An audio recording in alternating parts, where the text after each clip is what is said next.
Hello guys, फेरि पनि म भिडियोको साथमा आइसकेको छु। आज विशेष एउटा प्रश्न तिर्साउन चाहन्छु है। यो आँखा चिम्से नाक थेप्चे साथीभाइहरूलाई म एउटा प्रश्न तिर्साउन चाहन्छु है।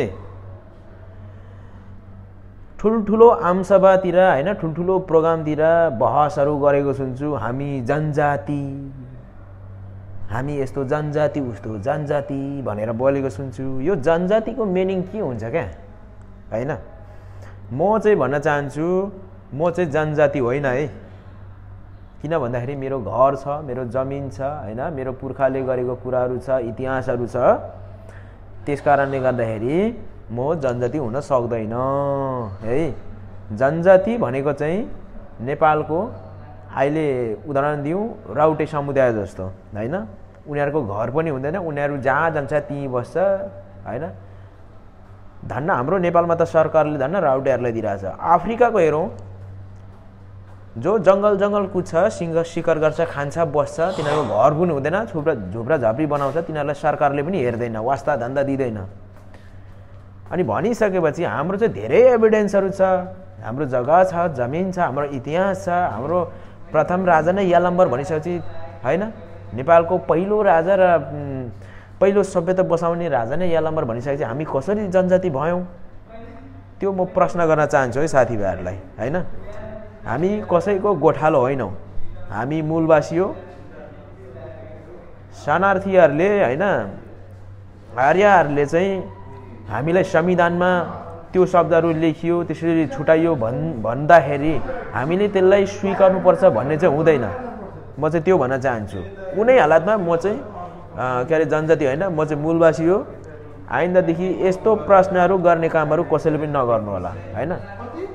यस्तो शब्द बोलेर कसैले पनि आमसभामा बोल्ने प्रयास नगर्नु होला, म त्यो भन्न चाहन्छु। मलाई पिटिकै मन परेको छैन। हामी खेताला हो, अरूले जे भन्यो त्यो गर्ने, हामी खेताला हो। तिमीहरू जहाँ नबस् भन्दा हामी के नबस्नुपर्ने? अब हिँडिदिनु पर्ने। त्यस कारणले गर्दाखेरि धेरैजनाले यो आँखा चिम्से नाक थेप्चेले धेरै बुझ्नुपर्ने छ हैन।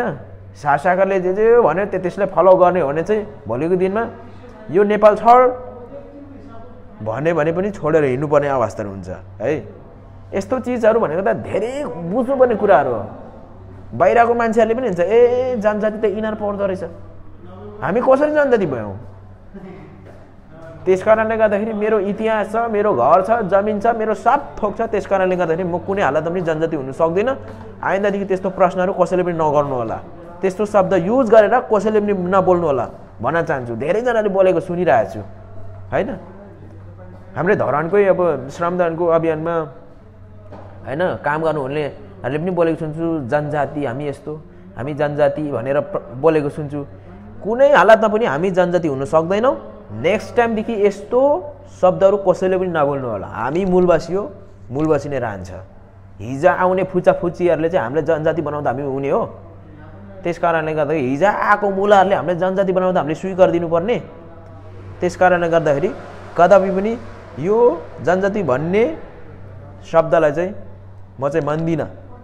म चाहिँ मूलवासी हो, मूलवासी नै हुनुपर्छ, त्यो भन्न चाहन्छु। Thank you.